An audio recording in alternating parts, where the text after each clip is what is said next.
தமிழகத்தில் உள்ள அனைத்து அரசு அலுவலகங்களிலும் பணியாற்றும் ஊழியர்களின் வருகையை பதிவு செய்வதில் வெளிப்படைத்தன்மையும் துல்லியத்தன்மையும் அதிகரிக்கும் நோக்கில் தமிழக அரசு புதிய அதிரடி உத்தரவு ஒன்றை பிறப்பித்துள்ளது.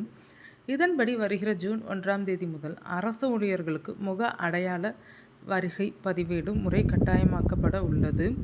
தமிழக அரசின் மனிதவள மேம்பாட்டுத்துறை சார்பில் அனைத்து அரசு உயர் அதிகாரிகளுக்கும் அனுப்பப்பட்டுள்ள அதிகாரப்பூர்வ உத்தரவில் குறிப்பிடப்பட்டுள்ளதாவது: கட்டாய நடைமுறை மனிதவளத்துறை செயலாளரின் நேரடி உத்தரவின்படி பயோமெட்ரிக் மற்றும் முக அடையாள தொழில்நுட்பம் மூலமாக ஊழியர்களின் வருகையை பதிவு செய்யும் முறை வருகிற ஜூன் 1ஆம் தேதி முதல் கண்டிப்பாக நடைமுறைக்கு கொண்டு வரப்பட வேண்டும்.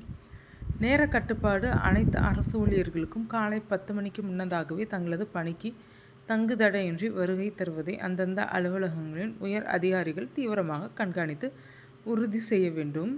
அரசு ஊழியர்களின் தினசரி வருகையானது பயோமெட்ரிக், ஃபேஸ் ஐடி மற்றும் வழக்கமான வருகை பதிவேடு ஆகிய வழிமுறைகளின் மூலமாக துல்லியமாக கணக்கிடப்பட வேண்டும் என அறிவுறுத்தப்பட்டுள்ளது.